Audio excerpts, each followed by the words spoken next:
Hello friends, welcome to एसन study classes. तो बर्तमान आज आम डिस्कसन करवा plus two second year logic. तो पिला माने plus two second year logic बा आमर तर्कशास्त्र जो अच्छी ताहार आज आम यूनिट 2 क्यों यूनिट 2 एमसीक्यू प्रश्न आज आम डिस्कसन करवा जहाँफल तुम मान 21 एमसीक्यू प्रश्न आसूची बोर्ड एग्जाम रे। तो से तुम मान 6टी यूनिट 2 रु एमसीक्यू प्रश्न आसूची। तो यूनिट 2 आज आम एमसीक्यू प्रश्न आलोचना करवा केवल 74 एमसीक्यू प्रश्न अच्छी ताकू देखी नियो पिला माने यूनिट 2 रो पूरा कंप्लीट हो जिवो। तो ता पूर्वर जो मैंने भी चैनल को नुआ देखुंत गोटे सब्सक्राइब कर नियंतु जहाँफल मुझे जितेबले एमती वीडियो अपलोड करी ताहा तुरंत तुम पाखे जाई पहुँची जीव। एवं पिला माने जो मैंने भी आमर प्लस टू व्हाट्सएप ग्रुप रे जॉइन होई नांती से माने किपरि भाव रे जॉइन हो पारिबे ना से माने एही वीडियो रो कमेंट बॉक्स को ओपन करिवे एवं सेठारे गोटे लिंक टी दिया जायछि जाहाकू क्लिक करी आमर प्लस टू व्हाट्सएप ग्रुप रे पिला माने जॉइन होई पारिबे। एवं आउ गोटे कथा पिला माने जो माने भी लॉजिक रो आउ वीडियो देखि पारि नांती आमर 2 मार्क हेउ 3 मार्क हेउ लॉन्ग क्वेश्चन 8 मार्क हेउ सही माने किपरि भाव रे देखि पारिबे ना से माने एही चैनल रो प्लेलिस्ट को जिबे आमर लॉजिक रो प्लेलिस्ट अछि सेठारे क्लिक करिवे एवं आमर 2 मार्क 3 मार्क एवं 8 मार्क प्रश्न गुड़ाक एवं उत्तर गुड़ाक देखि पारिबे। तो वर्तमान आमे डिस्कशन एबे करिबा ना एमसीक्यू प्रश्न आमर लॉजिक रो यूनिट 2 रो एमसीक्यू प्रश्न तापरे परे पिला माने नेक्स्ट वीडियो रे ही आज ही आमे सारी देबा सब 4टी यूनिट रो एमसीक्यू प्रश्न आज आमे सारी देबा। तो नेक्स्ट परे परे कि यूनिट 3 रो तापरे यूनिट 4 तापरे यूनिट 5 रो एमसीक्यू आलोचना करिबा। तो प्रथम प्रश्न देखो, प्रथम प्रश्न अछि आमर जो केउ न्याय संस्थान रे सिद्धांत सर्वदा एक नंजर्थक तर्क वाक्य होइता है केउ सिद्धांत रे पिला माने ना उत्तर हो जिवो द्वितीय संस्थान रे। तापरे नेक्स्ट प्रश्न देखो 2 नंबर प्रश्न एक प्राकल्पिक निरपेक्ष मिश्र त्रिपदी युक्ति रे सिद्धांत कौन होता है ना एक प्राकल्पिक निरपेक्ष मिश्र त्रिपदी युक्ति रे सिद्धांत कौन होता है पिला माने ना सिद्धांत होता है निरपेक्ष तर्क वाक्य होता है। तो पिला माने थोड़े देखि नियो पूरा मन रहि जिवो बा रिवीजन मध्ये होई जिवो। तापरे नेक्स्ट प्रश्न 3 नंबर प्रश्न एक सरल भावात्मक द्विसंगक युक्ति रे सिद्धांत कौन अटे ना एक निरपेक्ष तर्क वाक्य अटे। तापरे 4 नंबर प्रश्न देखो आरिस्टोटल को मतरे केउ न्याय संस्थानटी संपूर्ण वैध अटे। ये प्रश्न पिला माने इंपोर्टेंट प्रश्न समस्त जानिथिबे ना आरिस्टोटल को मतरे केउ न्याय संस्थानटी संपूर्ण वैध अटे ना प्रथम संस्थानटी संपूर्ण वैध अटे। तापरे 5 नंबर प्रश्न तृतीय संस्थानर केउ न्याय रूपर प्रत्यक्ष बा साक्षात रूपांतरीकरण होई परिबो नाही केउतिर तृतीय संस्थानर केउ न्याय रूप ना पिला माने बोकाडो केउतिर ना बोकाडो। तो मु 2 मार एवं 3 मार कहितली ना तुमे माने जो 19 न्याय रूप अच्छी केतोटी 19 वैध न्याय रूप अच्छी ताहाकू पूरा पूरी भाव रे पिला माने से 19 जाक मन रखि दियो जाफल तुमे माने 2 मार्क हेउ एमसीक्यू प्रश्न हेउ तापरे हमर 3 मार्क हेउ तुमे माने सेटा कंप्लीट करि पारिबो। तापरे नेक्स्ट प्रश्न देखो 6 नंबर प्रश्न केउ द्विसंगक युक्तिर केवल प्रतिरोध करा जाय पारिबो केउ द्विसंगक युक्तिर प्रतिरोध करा जाय पारिबो ना पिला माने जटिल भावात्मक द्विसंगक युक्तिर। तापरे 7 नंबर प्रश्न देखो केउ संस्थान को वैध संस्थान कहा जाए तो समस्त जानिथिबे ना प्रथम संस्थान को वैध संस्थान बोली कहा जाय थाए। तापरे 8 नंबर प्रश्न फेसापो प्रथम संस्थान रो केउ न्याय रूप को प्रत्यक्ष भाव रूपांतरित होई पारिबो फेसापो पिला माने फेसापो केउ प्रथम संस्थान रो केउ न्याय रूप को प्रत्यक्ष भाव रूपांतरित होई पारिबो ना फेसापो पिला माने फेरियो को। इंपोर्टेंट प्रश्न फेसापो फेरियो को पिला माने प्रत्यक्ष भाव रूपांतरित होई पारिबो। तापरे नेक्स्ट प्रश्न देखो 9 नंबर प्रश्न द्विसंगक युक्तिर केते गोटी आकार अछि केते गोटी आकार पिला माने द्विसंगक युक्तिर केते गोटी आकार अछि ना 4 गोटी आकार अछि केतोटी 4 गोटी पिला माने आकार अछि। तापरे 10 नंबर प्रश्न गोटे जटिल ध्वंसात्मक द्विसंगक युक्तिर सिद्धांत कौन होता है गोटे जटिल ध्वंसात्मक द्विसंगक युक्तिर सिद्धांत कौन होता है ना वैकल्पिक तर्क वाक्य होई थाए। तापरे 11 नंबर प्रश्न आरिस्टोटल मतरे तृतीय संस्थान केउ न्याय रूप प्रथम संस्थान को अपरोक्ष भाव रूपांतरित होई पारिबो नाही केउटा ना डाराप्तित होई पारिबो डाटिसी होई पारिबो फेरिसन होई पारिबो किंतु बोकाडो होई पारिबो नाही मने रखो बोकाडो। तापरे 12 नंबर प्रश्न केउ संस्थान रे सिद्धांत सर्वदा विशेष होता है आंशिक होता है पिला माने ना तृतीय संस्थान रे केउथिरे प्रथम तो पिला माने होता है द्वितीय भी न होता है चतुर्थ भी न होता है तृतीय संस्थान पिला माने विशेष बा आंशिक होता है। तापरे 13 नंबर प्रश्न आरिस्टोटल मतरे केउ संस्थानटी एक निर्दोष संस्थान এই প্রশ্নটি রিপিট হয়েছে পিলামানে প্রথম সংস্থান আরিস্টটলଙ୍କ মତରେ কেউ ସଂସ୍ଥାନটি ଏକ ନିର୍ଦ୍ଦେଶ ସଂସ୍ଥାନ ନା ଆଖି ମୁଜିକି ପିଲାମାନେ ଲେଖିଦେବ ପ୍ରଥମ ସଂସ୍ଥାନ। ତାପରେ ଏହା କେଉଁ ପ୍ରକାର ତର୍କ ବାକ୍ୟ ପିଲାମାନେ କେଉଁ ତର୍କ ବାକ୍ୟ ସେ ଧନୀ କିମ୍ବା ଗରିବ ଏଇଟା କ'ଣ ନା ବୈକଳ୍ପିକ କିମ୍ବା ଲାଗିଛି ପିଲାମାନେ କିମ୍ବା ଲାଗିଛି ମାନେ ବୈକଳ୍ପିକ ତର୍କ ବାକ୍ୟ ହେବ। ତାପରେ 15 নম্বর প্রশ্ন নির্বক্ত মধ্যরু কেউটি মিশ্র ত্রিপদী যুক্তি পর্যায়ের নুহে কেউটা না নিরপেক্ষ ত্রিপদী যুক্তি হয়ে যাব এর সঠিক উত্তর। তারপরে নেক্সট প্রশ্ন দেখো টিকে রো পিলা মানে शेषारे प्रथम संस्थानर केउ न्यायरूपकु साक्षात रूपे रूपांतरित होइथाय केउ न्यायरूपकु ना सेलारेन शेषारे पिला माने सेलारेन माने ए आ ए पिला माने सेलारेन हि जिवो हमर शेषारे प्रथम संस्थानर सेलारेन को साक्षात रूपांतरित होई परिबो साक्षात भाबरे। तापरे एक त्रिपदी जुक्तिर केउ संस्थानरे आ तर्क वाक्य सिद्धांत होई परिबो कोनटा ना प्रथम संस्थान आ माने कोन ना प्रथम संस्थान होई जिवो यार सठिक उत्तर। तापरे 18 नंबर प्रश्न आरिस्टोटल का मौलिक सूत्र केउ संस्थान प्रति प्रयोज्य हुए समस्ते जानिथिबे प्रथम संस्थान हेजिबो यार उत्तर आरिस्टोटल माने प्रथम संस्थान। तापरे 19 नंबर प्रश्न एक प्राकल्पिक निरपेक्ष जुक्ति रे प्रधान हेतु वाक्यटी की प्रकार तर्क वाक्य होइतै कोन पिला माने एक प्राकल्पिक निरपेक्ष जुक्ति रे प्रधान हेतु वाक्यटी केउ प्रकार तर्क वाक्य होइतै ना प्राकल्पिक तर्क वाक्य होइथाय। तापरे नेक्स्ट प्रश्न देखो एक जटिल भावात्मक द्विसंगक जुक्ति रे सिद्धांत कौन होता है एक जटिल भावात्मक द्विसंगक जुक्ति रे कौन होता है पिला माने सिद्धांत ना वैकल्पिक तर्क वाक्य होई थाए। तापरे नेक्स्ट प्रश्न देखो 21 नंबर प्रश्न मिश्र त्रिपदी जुक्ति केते प्रकार रो होता है पिला माने मिश्र त्रिपदी जुक्ति केते प्रकार रो होता है ना 4 प्रकार रो होता है कौन 4 प्रकार रो होता है 2 मार्क देइथिली किबा 3 मार्क देइथिली पिला माने एई हमर मिश्र त्रिपदी जुक्ति केते प्रकार रो तो 4 प्रकार रो। तापरे देखो नेक्स्ट प्रश्न फेस्टिनो जो न्याय रूप को प्रत्यक्ष भाव में रूपांतरित हो पारिबो ताहार नामटी कौन ताहार नामटी हो फेरियो। तो फेस्टिनो पिला माने हमर जो न्याय रूप को प्रत्यक्ष भाव में रूपांतरित हो ताहार नाम होची फेरियो फेस्टिनो फेरियो को रूपांतरित हो पारिबो। तापरे 23 नंबर प्रश्न गोटे द्विसंगक जुक्तिर खंडन करा जाय थाए किपरि खंडन करा जाय थाए प्रधान हेतु वाक्यर दुर्बलता विचार द्वारा एटा हेबो पिला माने अप्रधान हेतु वाक्यर दुर्बलता विचार द्वारा एटा मध्य हेबो निरसन प्रतिरोध द्वारा एटा मध्य हेबो उपरोक्त सब गुडिक द्वारा। तो माने एहार सठिक उत्तर हे डी ना उपरोक्त समस्त गुडिक द्वारा एहा भी हे जिवो। तापरे नेक्स्ट प्रश्न तो देखो 24 नंबर प्रश्न एक सरल निषेधात्मक द्विसंगक जुक्तिर सिद्धांत कौन होता है ना एक निरपेक्ष तर्क वाक्य होई थाए। तापरे देखो 25 नंबर प्रश्न केउ संस्थान रे ओ एक हेतु वाक्य होई परिबो नाही केउ संस्थान रे प्रथम संस्थान रे नुहे कि चतुर्थ संस्थान रे नुहे माने प्रथम संस्थान रे एवं चतुर्थ संस्थान रे ओ एक हेतु वाक्य होई परिबो नाही। तापरे देखो हमर 26 नंबर प्रश्न सामिनेस केउ न्याय रूप को प्रत्यक्ष भाव रूपांतरित हेबो सामिनेस पिला माने सेलारेन को प्रत्यक्ष भाव रूपांतरित होई परिबो। तापरे 27 नंबर प्रश्न शेषारे जो न्याय रूप को प्रत्यक्ष भाव रूपांतरित हो पारिबो ताहार नामटी कौन शेषारे माने सेलारेन कौन आगरो डिस्कशन करथिले शेषारे माने सेलारेन को रूपांतरित हो पारिबो।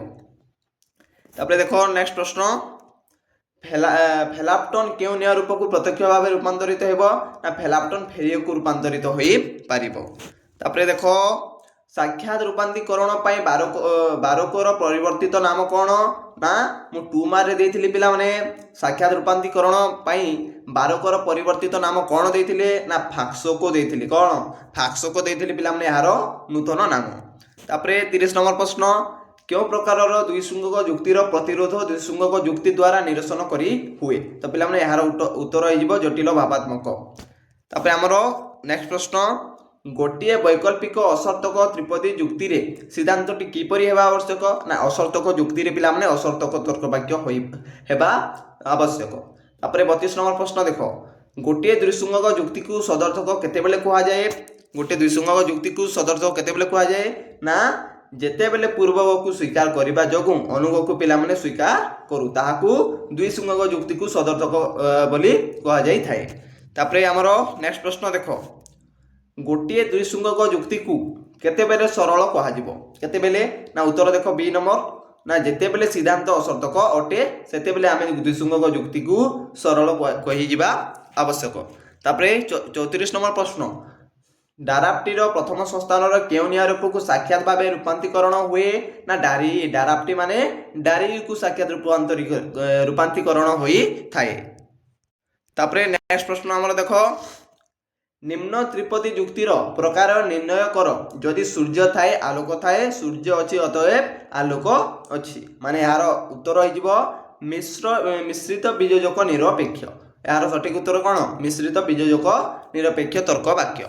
तापरे हमर 36 नंबर प्रश्न द्विसंगक जुक्तिर पक्षावयव पूर्वक को स्वीकार कले सिद्धांत कौन करा जाए ना अनुक को स्वीकार करा जाई थाए। जदि पिला माने आमर द्विसंगक जुक्ति रे पक्षावयव जदि आमे पूर्वक को स्वीकार करिबा तेबे सिद्धांत रे आमे कौन करिबा ना सिद्धांत रे आमे अनुक को स्वीकार करिबा। तापरे नेक्स्ट प्रश्न देखो आमर 37 नंबर प्रश्न तो केउ त्रिपदी जुक्ति एक प्रकार तर्क वाक्य धारणा करि थाए ना केउटा पिला माने ना अविमिश्रित त्रिपदी जुक्ति एक प्रकार तर्क वाक्य धारणा करि थाए। तापरे हमर नेक्स्ट प्रश्न 38 नंबर प्रश्न द्विसंगक न्यायर सिद्धांत की तर्क वाक्य हेले जुक्तिटी जटिल बोली कहा जिवो ना वैकल्पिक हेले जुक्तिटी जटिल बोली कहा जिवो। तापरे हमर नेक्स्ट प्रश्न देखो स्वीकार भित्तिक प्राकल्पिक जुक्ति गुड़िक कौन अटे ना भावात्मक अटे। तापरे 40 नंबर प्रश्न द्विसंगकर साध्यावयव कौन अटे ना युग्म वैकल्पिक तर्क वाक्य अटे। तापरे हमर नेक्स्ट प्रश्न देखो द्विसंगक जुक्ति रे केतोटी नियम अछि ना दुईटी नियम अछि से दुई नियम मध्य मु 2 मार्क रे देई देथिली ना द्विसंगक जुक्ति रे दुईटी नियम अछि। तापरे 42 नंबर प्रश्न त्रिपदी जुक्ति रे श्रेणीभुक्त कर माने त्रिपदी जुक्तिर श्रेणीभुक्त कर केमिति करिवो ना यार उत्तर हे जिवो अविमिश्रित एवं मिश्रित त्रिपदी जुक्ति। तापरे 43 नंबर प्रश्न देखो द्विसंगकर सिद्धांतटी केउ प्रकार तर्क वाक्य धारण करि थाए ना वैकल्पिक किंबा निरपेक्ष तर्क वाक्य करि थाए। तापरे 44 नंबर प्रश्न केउ त्रिपदी जुक्ति रे निषेध स्वीकरण प्रणाली प्रযোज्य होई थाए माने यार उत्तर हे जिवो हमर मिश्रित वैकल्पिक जुक्ति रे। तापरे 45 नंबर प्रश्न देखो केउ त्रिपदी जुक्ति रे स्वीकरण निषेध प्रणाली प्रযোज्य तो पिला माने ऊपर कोन देछि ना केउ त्रिपदी जुक्ति रे निषेध स्वीकरण प्रणाली प्रযোज्य एवं एथिरे कोन देछि केउ त्रिपदी जुक्ति रे स्वीकरण निषेध प्रणाली प्रযোज्य। एठिरे निषेध स्वीकरण अछि एठिरे स्वीकरण निषेध अछि कन्फ्यूज हो नाही एटा उत्तर थिला मिश्रित वैकल्पिक एवं एहा थिबो मिश्रित बीजोजक। तापरे नेक्स्ट प्रश्न गोटे प्राकल्पिक निरपेक्ष त्रिपदी जुक्ति रे अनुग को स्वीकार करी पूर्वक को स्वीकार कले के प्रकार दोष जात हुए ना अनुग स्वीकृति दोष जात हुए माने मु 2 मार्क देथिली कोन होई थाए ना गोटे प्राकल्पिक निरपेक्ष जुक्ति रे जदि आमे अनुग को प्रथमे स्वीकार करिबा एवं परे पूर्वक को स्वीकार कले जदि अनुग को स्वीकार करिबा एवं पूर्वक को परे स्वीकार कले ता केउ दोष ना अनुग प्रथमे देछि तेबे अनुग स्वीकृति दोष जात हेबो। तापरे 47 नंबर प्रश्न प्रतिपक्ष को असुविधा रे पकाइबा पई की प्रकार जुक्ति उपस्थापना ना द्विसंगक जुक्ति। तापरे नेक्स्ट प्रश्न त्रिपदी जुक्तिर प्रकार को चिन्हित कर निरपेक्ष एवं मिश्र त्रिपदी जुक्ति। तापरे नेक्स्ट देखो मिश्रित त्रिपदी जुक्ति रे केते प्रकार तर्क वाक्य व्यवहृत होइताए ना अनेक प्रकार तर्क वाक्य व्यवहृत होइताए। मिश्रित पिला माने मिश्र माने मिश्रित होई रहिथिबो से त्रिपदी जुक्ति रे अनेक प्रकार तर्क वाक्य व्यवहृत होइताए। तापरे मिश्र प्राकल्पिक त्रिपदी पाई केतोटी नियम रहिछि ना दुईटी नियम रहि अछि। तापरे 51 नंबर प्रश्न मिश्र वैकल्पिक जुक्ति रे पक्षावयव रे गोटे विकल्प को कोन कहै जाय थाए ना गोटे विकल्प को अस्वीकार करा जाय थाए। तापरे 52 नंबर प्रश्न देखो 52 मिश्र वैकल्पिक त्रिपदी रो साध्यावयव कोन अटे ना साध्यावयव वैकल्पिक तर्क वाक्य अटे। तापरे नेक्स्ट प्रश्न तो पिला माने मिश्र प्राकल्पिक त्रिपदी रो पक्षावयव कोन अटे ना निरपेक्ष तर्क वाक्य अटे। तापरे नेक्स्ट प्रश्न देखो मिश्र बीजोजक त्रिपदी साध्यावयव कोन अटे ना मिश्र बीजोजक त्रिपदी जुक्ति रे साध्यावयव कोन अटे पिला माने ना साध्यावयव बीजोजक तर्क वाक्य अटे। तापरे नेक्स्ट प्रश्न देखो मिश्र प्राकल्पिक त्रिपदी जुक्ति रे साध्यावयव कोन अटे तो देखो ऊपर एवं तळ देखो एटा कोन ନା ମିଶ୍ର ବିଯୋଜକ କହିଛି ଏଇଟା ଏବଂ ଏଠି ମିଶ୍ର ପ୍ରାକଳ୍ପିକ କହିଛି ମାନେ ମିଶ୍ର ବିଯୋଜକ ତ୍ରିପଦୀ ଯୁକ୍ତିରେ ସାଧା ବୟବ କ'ଣ ହେବ ନା ବିଯୋଜକ ତର୍କ ବାକ୍ୟ ହେବ ଆମର ବିଯୋଜକରେ ବିଯୋଜକ ହେବ ଏବଂ ଆମର ପ୍ରାକଳ୍ପିକ ତ୍ରିପଦୀରେ ସାଧା ବୟବ ପିଲାମାନେ ପ୍ରାକଳ୍ପିକ ତର୍କ ବାକ୍ୟ ହିଁ ହେବ। ତାପରେ ନେକ୍ସଟ ପ୍ରଶ୍ନ ଦେଖ निम्न जुक्ति गुड़िक मध्य केउटी जुक्ति अनुग स्वीकृति दोष अटे तो आमर दुईटी एग्जांपल देछि जदि बेल भल नाही तेबे सब आड़ विफल हेबो बेल भल नाही तुमे सब आड़ विफल हेबो। तो बी नंबर देछि जदि सूर्य अछि आलोक अछि सूर्य अछि तो पिला माने यार सटीक उत्तर हे जिवो ऑप्शन बी आमर अनुग स्वीकृति दोष रे पिला माने ए एग्जांपल डी मने रखि दियो। तापरे नेक्स्ट प्रश्न फाक्स को प्रत्यक्ष भाव क्यों न्याय रूप को परिवर्तन करी हुए ना फेरियो को न्याय परिवर्तन करी हुए। तापरे फेरिसन प्रत्यक्ष रूपे क्यों न्याय रूप को परिवर्तन हुए फेरिसन पिला माने फेरियो को रूपांतरित करी हुए। तापरे हमर नेक्स्ट प्रश्न डाराप्टी प्रत्यक्ष भाव क्यों न्याय रूप को परिवर्तन हुए ना डाराप्टी पिला माने डारी को परिवर्तन हुए। तापरे 60 नंबर प्रश्न डाटीसी प्रत्यक्ष भाव क्यों न्याय रूप को परिवर्तन हुए क्योंटी को ना डारी को हुए डाटीसी डारी मने रख। तापरे 61 नंबर प्रश्न डिसामिस प्रत्यक्ष भाव रे क्यों न्याय रूप को परिवर्तन हुए ना डिमारिस डारी को प्रत्यक्ष भाव परिवर्तन हुए। तापरे हमर नेक्स्ट प्रश्न देखो फेलाप्टन प्रत्यक्ष रूपे क्यों न्याय रूप को परिवर्तन हुए क्यों न्याय रूप को ना फेलाप्टन फेरियो को हमर रूपांतरित करी हुए। तापरे देखो बोकाडो प्रत्यक्ष भाव रे क्यों न्याय रूप को परिवर्तन हुए ना बोकाडो डारी को प्रत्यक्ष भाव न्याय रूप को परिवर्तन हुए।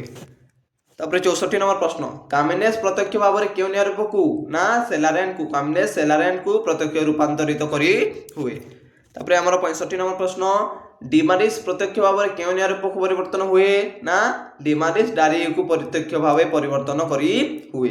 तापरे 66 नंबर द्वितीय संस्थान रे सिद्धांतटी कोन हेबा ना द्वितीय संस्थान सिद्धांतटी नंजर्थक हेबा उचित। तापरे नेक्स्ट प्रश्न प्रथम संस्थान रे पक्षावयव कोन हेबा उचित ना प्रथम संस्थान रे पक्षावयव सदर्थक हेबा उचित। तापरे नेक्स्ट प्रश्न देखो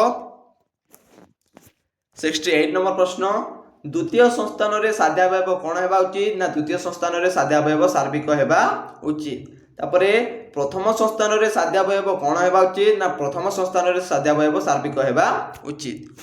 तापरे हमर नेक्स्ट प्रश्न देखो डोक्सा मस्को केउ संस्थान सिद्ध न्याय रूप ना तृतीय संस्थान सिद्ध न्याय रूप। तापरे 71 नंबर प्रश्न अस्ति नास्ति सूत्र के तयारी करछंती ना अस्ति हमर जो अरिस्टोटल अछंती से तयारी करिसंती। तापरे फेरिसन केउ न्याय मूर्ति को रूपांतरित करी हुए ना पिला माने फेरिसन फेरियो को रूपांतरित करी हुए। तापरे ब्राह्मणटी प्रत्यक्ष रूपे केउ न्याय रूप मूर्ति को परिवर्तन हुए ना बारबारा को पिला माने प्रत्यक्ष भाव रूपांतरित करी हुए। तापर लास्ट प्रश्न 12 को प्रत्यक्ष भाव रे केउ न्याय रूप को परिवर्तन हेबो ना 12 को फेरियो को रूपांतरित करी हेबो।